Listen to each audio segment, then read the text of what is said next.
तो चलिए दोस्तों शुरू करते हैं मम्मी का कहर का दूसरा भाग। अगले दिन सुबह से महल और उसके आसपास गुप्त तहखाना ढूंढने का काम शुरू हो गया। रात भर में विक्रम ने कई अन्वेषक यंत्र बना डाले थे। कुछ मिला? नहीं सर, काफी बड़े एरिया की छानबीन करनी है। मुझे तो लगता है कि छानबीन पूरी होने में एक हफ्ते से कम का समय नहीं लगेगा। दिन धीरे धीरे बीतता गया, किसी भी अन्वेषक टीम को सफलता हाथ नहीं लगी थी, लेकिन तभी पेप पेप पेप पेप, ध्रुव मिल गया। ये सिग्नल इशारा कर रहा है कि इस जगह के नीचे काफी मात्रा में सोना दबा हुआ है। यहाँ की खुदाई कराओ तुरंत। विक्रम का ख्याल सही था। कुछ ही फीट मिट्टी हटाने के बाद नीचे जाती हुई सीढ़ियां साफ नजर आने लगी थी। वाह, मेरा यंत्र सही काम कर रहा है। धड़कते दिलों से सभी सीढ़ी से नीचे उतरे। सामने एक चट्टानी दरवाजा है। खजाना इसी के अंदर होगा, इसे खोलिए। दरवाजा खोला गया और सभी की आंखों के डले अपने गड्ढों से बाहर आने को बेताब होने लगे। कमाल हो गया। ये ऐसा पहला मम्मी है जो मिस्र से बाहर कहीं मिला है, सिवाय मैक्सिको के। इस खजाने की कीमत तो खरबों रुपए में होगी और इसका 10% मुझे मिलेगा। मुझे तो सोचकर ही चक्कर आ रहे हैं। ऐसे खजाने तो मिलते ही रहते हैं। असली खजाना तो ये है, मम्मी का ताबूत। देखते हैं कि 3,500 साल पुरानी मम्मी किस हालत में है। संभल कर डॉक्टर राव। मैं जानता हूं कि आपके पुरातत्व विभाग ने कई पुरातत्व रहस्यों को खोजा है, पर इस बॉक्स में सांप बिच्छू जैसी खतरनाक चीजें भी हो सकती हैं। अरे ऐसी चीजें रोज रोज थोड़ी मिलती हैं ध्रुव। मुझको तो सब्र नहीं हो रहा है। मैं इसको तुरंत ही खोलूंगा, चाहे इसके अंदर साक्षात यमराज ही क्यों ना बैठे हों। ची। डॉक्टर राव ने ताबूत के ढक्कन को ऊपर उठाया और कहीं पर हुई इस हल्की सी आवाज ने ध्रुव का ध्यान खींच लिया। कट। ये आवाज जैसे कोई लीवर दबा रहा हो। कहेंगे सब झुक जाओ तुरंत। कट सट कट कट कट सट सट। ये क्या था? इस मम्मी का सुरक्षा प्रबंध। लगता है उस समय का भी भारतीय विज्ञान काफी उन्नत था। अगर मुझे पहले से ही ऐसी घटना होने की आशंका न होती तो आज हम सब मारे गए होते। अब ताबूत खोलूं? खोलिए। मैं किसी भी संभावित दुर्घटना का ध्यान रखूंगा। ताबूत एक बार फिर खुलने लगा, पर इस बार कोई और दुर्घटना नहीं घटी और 3,500 वर्षों के बाद गजबल दौरी के शरीर से एक बार फिर वातावरण की वायु का स्पर्श हुआ। फैबुलस। हाँ। वाह, ये तो सचमुच की मम्मी है। इसके हाथों में क्या है? कोई संदेश लगता है। संस्कृत में लिखा है। इस पर लिखा है कि जो गजबल दौरी के शयन कक्ष में घुसकर उसको जगाने की कोशिश करेगा, उसको तबाही के अलावा और कुछ नहीं मिलेगा। जैसा कि मैं इस मम्मी को जगाने की कोशिश करूंगा तो ये अंगड़ाई लेती हुई उठ खड़ी होगी। हमारी गाइड श्वेता भी कुछ ऐसा ही कह रही थी। कहीं ये भारतीय कथाएं सच तो नहीं होती हैं डॉक्टर राव? ये सब अंधविश्वास है विक्रम। मर मर कर आज तक मर कर आज तक कोई वापस नहीं आया। पर ये क्या चीज है ध्रुव? मुझे तो कुछ समझ में नहीं आ रहा है।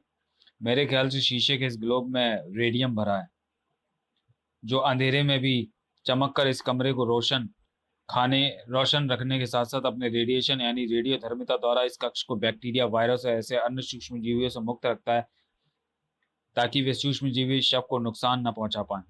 यहाँ पर ज्यादा देर रुकना ठीक नहीं है डॉक्टर राव। मैं स्पेशल का ब्लैक कमांडो पुलिस फोर्स को इस कक्ष के पहरे पर बिठा देता हूँ और जब तक खजाना किसी सुरक्षित स्थान पर रखने का इंतजाम नहीं कर लिया जाता, तब तक इस कक्ष के अंदर किसी को भी घुसने नहीं दिया जाएगा। अरे भाई, अगर ऐसा है तो मैं इस मम्मी को अपनी लैब में ले जाना चाहूंगा। मुझे इस पर काफी टेस्ट करने हैं और फिर इसको सुरक्षित रखने का इंतजाम भी करना है। ठीक है डॉक्टर राव, मैं इस मम्मी को आपकी लैब तक पहुंचाने का इंतजाम कर देता हूँ। डॉक्टर राव की इच्छा के अनुसार गजबल दौरी की मम्मी को पुरातत्व विभाग के अत्याधुनिक लैब में पहुंचा दिया गया। इसकी कार्बन डेटिंग करो, मुझे इसकी एकदम सही उम्र जाननी है। और राजनगर में सब कुछ पहले की तरह चलने लगा। अरे क्या हुआ श्वेता? तू तो विक्रम के पास गई थी ना, इलेक्ट्रॉनिक्स के नए नए यंत्र बनाना सीखने के लिए। इतनी जल्दी वापस कैसे आ गई? विक्रम साहब के पास टाइम नहीं है। वो तो बस अपने 10% का हिसाब जोड़ने में लगा हुआ है। दो चीज समझता है, फिर अपना हिसाब करने लगता है। तुम देखना, गजबल की मम्मी ने उसे पागल किया है। अब वही मम्मी उसको मम्मी की याद दिलाएगी, तब दिमाग ठिकाने आएगा उसका। श्वेता बात तो मजाक में कह रही थी, लेकिन राजनगर सचमुच में ऐसा ही कुछ भुगतने वाला था। चलो, 2 दिन में ही सारे टेस्ट पूरे हो गए। मुझे तो लग रहा था कि हफ्तों लग जाएंगे। अब इसको नाइट्रोजन कैप्सूल में सील करके राजनगर म्यूजियम में भिजवा दो। उन्होंने इस नायाब मम्मी के लिए एक स्पेशल क्लास रूम बनवा कर रखा हुआ है।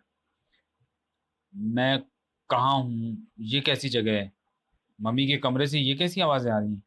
मैं कहाँ हूँ? ये कैसी जगह है? मम्मी के कमरे से ये आवाजें कैसी आ रही हैं? सर, मम्मी तो उठकर खड़ी हो गई है। व्हाट? मम्मी क्या होता है? सम्राट गजबल बोल मुझे, और मेरा खजाना कहाँ पर है? ये कैसी जगह है? बता मुझे, बता। मेरा राज्य कहाँ गया? वे सारे यंत्र कैसे हैं? और तुम कौन हो? कौन हो? उ, ये क्या हो रहा है? ये असंभव है, मरा हुआ इंसान जिंदा नहीं हो सकता। मैं मरा नहीं हूं, मैं मर नहीं सकता। जब तक मेरा खजाना सही हाथों में नहीं पहुंच जाता, तब तक मैं खत्म नहीं हो सकता। कहाँ है मेरा खजाना? यह सच नहीं हो सकता, यह जरूर कोई जादू है। बता, क्या है ये सब? मैं बताता हूँ। दुनिया बदल चुकी है गजबल। तो तुम 3,500 साल बाद जागे हो। तुम्हारा राज्य कब का खत्म हो चुका है, और तुम्हारा खजाना उसी तहखाने में सुरक्षित रखा है जिसमें तुम को दफन किया, मेरा मतलब सुलाया गया था। किसने खोदा मेरा शयन कक्ष को? किसकी हिम्मत हुई मुझे जगाने की? किसकी? विक्रम की। हाँ, हाँ, ये सब विक्रम का किया धरा हुआ है, हमारा नहीं। हमें छोड़ दो। कौन है ये विक्रम? हमारा दुश्मन। कहां पर मिलेगा वह? अब मैं पहले उसे खत्म करूंगा, और फिर खजाने को लेने जाऊंगा। वह इंपीरियल होटल में है, कमरा नंबर 13 में। तुम वहीं जाओ। ठीक है, पर याद रखना, अगर तुम्हारी सूचना गलत हुई तो गजबल दौरी तुमको तड़पा तड़पा कर खत्म करेगा। ऐसे। मैं सच बोल रहा हूं, तुम जाओ। मैं भी कितना मूर्ख हूं, एक मुर्दे से बात कर रहा हूं। Commando headquarter Rajnagar. हमारे ताजा तरीन इन्फॉर्मेंट नेट की क्या खबर है करीब? Informant net? क्या? अच्छा, तुम्हारा मतलब उन नए नए लड़के लड़कियों से है जो अपराध से लड़ने में हमारी मदद करना चाहते हैं, और जिनको हमने फिलहाल इन्फॉर्मर के काम पर लगाया। हाँ, हाँ, मैं उन्हीं की बात कर रहा हूँ। उनमें से कुछ को तो अभी पीटर और रेणु ट्रेनिंग दे रहे हैं कि किस तरह की घटनाओं की इन्फॉर्मेशन देनी चाहिए, और छोटे मोटे खतरों से कैसे निपटा जाना चाहिए। और जिनकी ट्रेनिंग पूरी हो चुकी है उनको हमने एक यूनिफॉर्म और बैच दे दिए हैं। वे सभी शहर के अलग अलग हिस्सों में रहते हैं, इसलिए वे अपने अपने घरों में रहते हुए भी वहां आसपास होने वाले किसी भी अपराध की सूचना हम तक पहुंचा सकते हैं। अभी तक तो किसी ने कोई इन्फॉर्मेशन नहीं भेजी है। मुझे लगता है कि उनको काम समझने में थोड़ा वक्त लगेगा। लो, लगता है श्री गणेश हो गया, किसी का फोन आ रहा है। ट्रिंग। Yes, commando headquarter here. यानी बाहर से आया है। बाहर से आया हुआ लफंगा है। हुलिया बताओ। सर मैं सॉरी सर, मैं जूनियर कमांडो 292 हूँ। सुभाष नगर 4th रोड से। यहाँ पर एक आदमी ने बहुत उत्पात मचाया हुआ है, सबसे इंपीरियल होटल का पता पूछ रहा है। यानी बाहर से आया हुआ लफंगा है। हुलिया बताओ। हुलिया ये बताना जरा मुश्किल है सर। उसने अपने पूरे बदन पर सॉरी, बदन पर पट्टियां बांध रखी हैं, जैसे अस्पताल में मरीजों को बांधते हैं, और अपने सिर पर राजा जैसी पगड़ी बांध रखी है। और पगड़ी? करीम, तुरंत पुरातत्व विभाग की लैब का नंबर मिलाओ, अर्जेंट। ओके जूनियर कमांडो 292, बाद में बात करेंगे, ओवर। उफ, बीच में ही लाइन काट दी। अब मैं क्या करूं? पहले ही असाइनमेंट में फेल हो जाऊंगी क्या? नहीं, मैं खुद इसको रोकूंगी। एक कमांडो के लिए कुछ भी असंभव नहीं होता, यही हमको सिखाया गया है। जूनियर कमांडो 292 स्थिति की गंभीरता को समझ नहीं पा रही थी। बता, किधर है इंपीरियल होटल? बता। उधर। कहो तो मैं लिफ्ट दे दूं, बस मेरी जान बख्श दो। लिफ्ट तो अब इसको हम देंगे, जेल तक। आह, जल की इतनी तीव्र धारा भला कहां से आ गई? मैं सचमुच किसी जादू नगरी में पहुंच गया हूं। जादू नगरी नहीं, जेल नगरी बोल। चुपचाप आत्मसमर्पण कर दे, वरना परलोक नगरी पहुंचा दिया जाएगा। परलोक नगरी के आधे रास्ते तक तो मैं हो आया हूं, और उससे आगे जाने की अभी मुझे इच्छा नहीं है। वाह, रैपिड एक्शन फोर्स आ गई है, अब मुझे बीच में पढ़ने की जरूरत नहीं पड़ेगी। Thank God. कैडेट 292 ये नहीं समझ रही थी कि ये मामूली दंगा फसाद करने वाला नहीं था। इस उसकी आंखों से किरण निकलकर पानी की धार से टकराई, और सारा पानी एकाएक भाप में बदलने लगा। धार बनकर बढ़ता पानी, पाइप के अंदर का पानी, और हाइड्रेंट में भरा पानी, सारा पानी एकाएक भाप में बदल गया। और इस भाप ने पाइप के साथ साथ हाइड्रेंट के भी परखच्चे उड़ा दिए। ये तो बहुत खतरनाक है। इस पर रबर बुलेट का इस्तेमाल करना पैसे और समय दोनों की बर्बादी है। इस पर असली गोलियों का इस्तेमाल करो। Shoot to kill. तर तर तर तर तर तर तर तर। असली गोलियां गजबल दौरी की मम्मी की तरफ लपक पड़ी।